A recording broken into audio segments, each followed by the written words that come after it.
y'all, welcome back to my channel. So this is a review recap of Love and Marriage Huntsville. This is season 5 episode 4, a lowdown dirty shade. All right, let's get into it.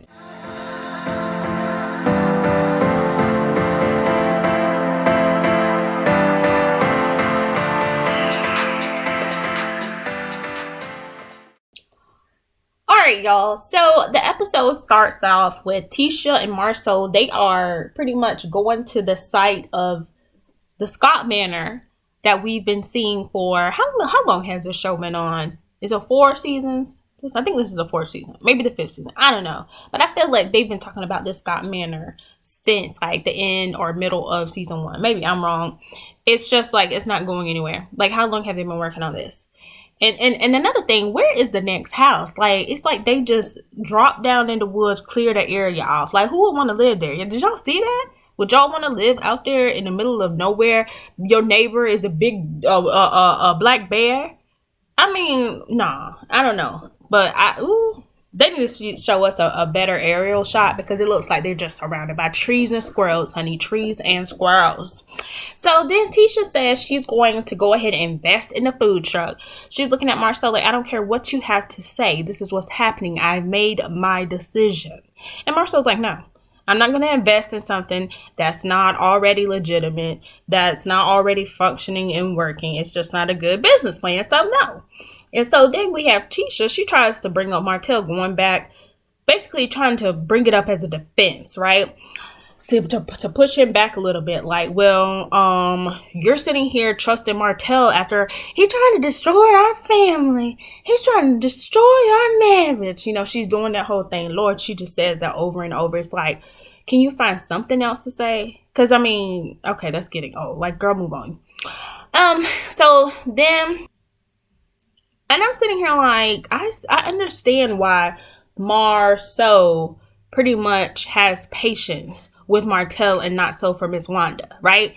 If you all look back at what Melody said about how she helped out the Scotts and how she pretty much gave them a leg up when Marcel was working at the movie theater, it's like you understand why. Like, in a moment where Martell is at his lowest point, Marcel is trying to help him, because at the end of the day, that's what Martell did for him. So it's almost like he's trying to pay it forward or pay it back, whatever you want to call it. But Miss Wanda, he's like, no, you can't even get anything accomplished in the conversation, because she's going to start talking about something else. And so Tisha basically says she needs to speak with Martell before she gives him a yes.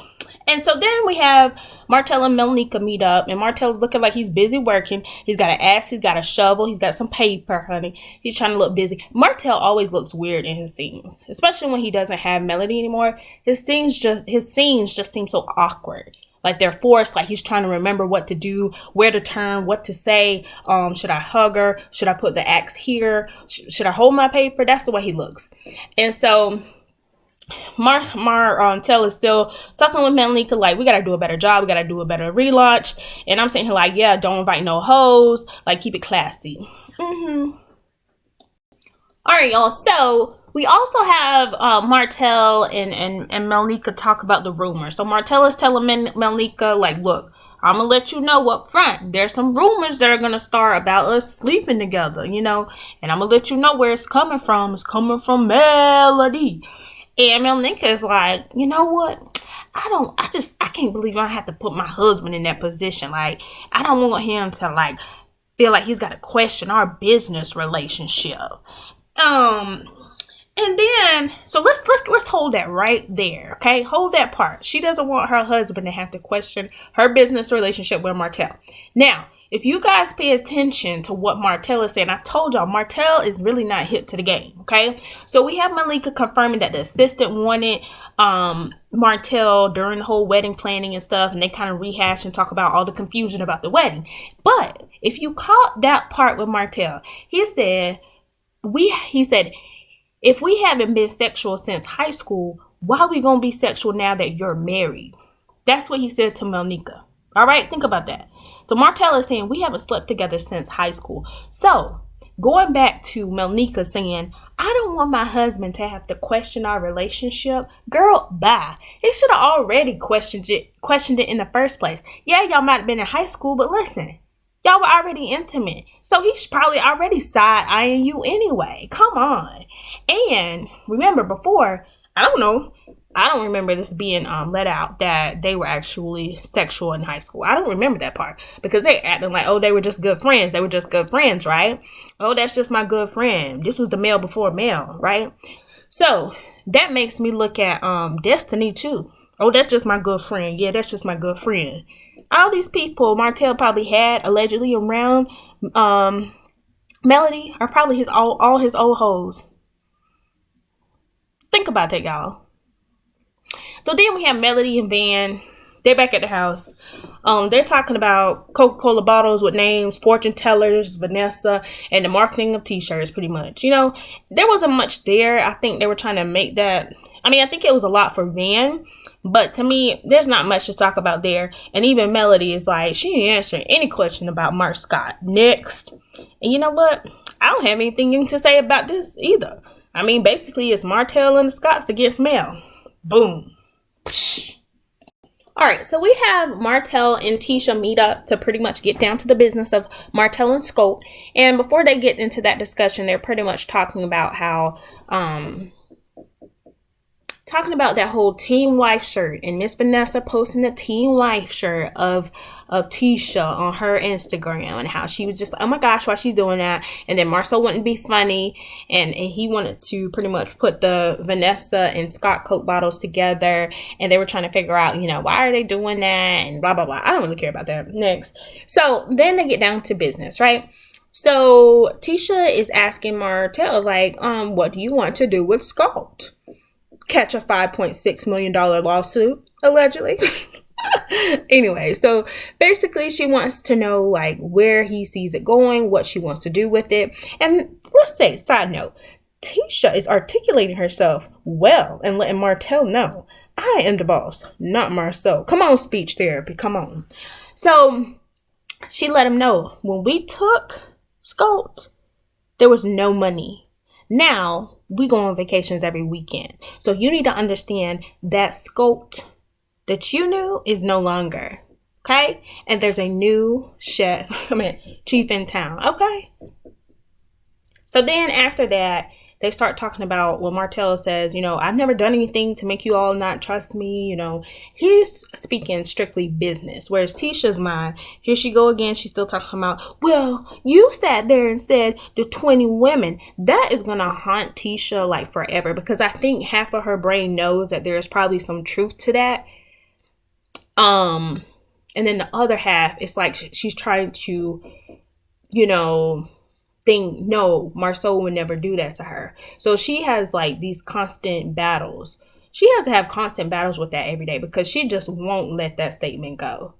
And it's really sad, because she's going to keep bringing it up, keep bringing it up, keep bringing it up, keep bringing it up. And I don't know, poor girl, y'all, pray. So next we have the boys meeting up to play pretty much bowling with a football. And so we have Martell, Marcel, Marius, and Big Lou, okay? And pretty much they're going back at it. I guess they had a bet that whoever won, the other three would have to go do push-ups. So then pretty much they sit down and kind of catch up and talk about what's been going on lately. Of course, Martell has to give his I am a good father speech. He talks about taking the kids to see Melody when she had to host that event in that outdoor arena or whatever. So then Marcel, he's like, you know, you can't put all your love in the kids, you know, and this is something we've heard before, right? You can't put it all into them, because you're going to forget about yourself. You're going to forget about your spouse and all, if you have one, and all this stuff. And so Marcel goes on to say, like, are you dating somebody? Because bruh. All right, so then we have Martell and Marcel talk about how there needs to be an internal constitution, because Martell can't be out here telling all of Marcel's business. Now that's not gonna work, right? So then they also talk about, this was actually a cute moment. Marcel is talking about how Letitia's leadership keeps them on track. And he's out here trying to build buildings that are bigger. And she's like, that's not in the budget. And he's hyping his woman up, honey. So then last we have this little back and forth between Martell and Marceau, where they're sitting here talking about Van and Mark. And Marceau starts to tell all this stuff about Van, and he starts shading Van, which I think is it's really distasteful. I mean, they can go at it with each other, but I think they should probably leave Van out of it. If she was dating Mark, so what? So what? She's a grown woman, so what? So you have Marceau talking about how she was paying his child support and everything, and I was like, woo, child, this is not good. All right, y'all. So then we go to Madani. Okay. Now this is a question. Is it open or is it closed, or did it open for this scene and then it's closed? Like, you have people going on YouTube saying they've gone there and it's closed. Like, what's really going on with Madani? I don't understand. I don't know. But anyway, she's got people there coming in with booths trying to sell some fingernail polish and some other stuff. I didn't catch it. But then we cut to Miss Wanda, and Lord, she is struggling with that food in that truck, and she's up here talking about, this is what I need, a food truck. My gosh, and ain't nobody helping Miss Wanda. Poor Miss Wanda's taking all them tables out. I don't know what that food's gonna taste like, child. Ooh, child. So then we've got Martell cracking it up with Melneka and Destiny, and then Martell basically asks, like, where is Melody? And of course, Destiny is throwing shade. She rolls her eyes and starts talking about something else. So then we have the Metcalfs from Married to Medicine walking in. I didn't know they were friends with Destiny. I guess coming to support down there in Huntsville. And then the moment that gold truck or that gold G-Wagon, whatever color it was, it comes up. And baby, dun, dun, dun. Baby, Melody is going to light it up next episode, okay? It's like next episode is what everybody's been waiting, and we've been just trying to figure out what have we been watching. Honestly, y'all could have cut all those episodes, and we could have just got straight to the tea. Okay, so what do you guys think about this episode? Do you think it's good for Martell to be getting back in business with the Scotts and Scotts and Scolt Industries? What do you think about Melneka and Martell's relationship? Do you think Melody is going to come in and just blow up the whole spot? Also, do you think that the Scotts are going to get their own TV show? There's a lot of questions, guys. Let me know what you thought about this episode down there in the comments. And as always, don't forget to like, comment, share, and subscribe. And I will see you in the next one. Peace.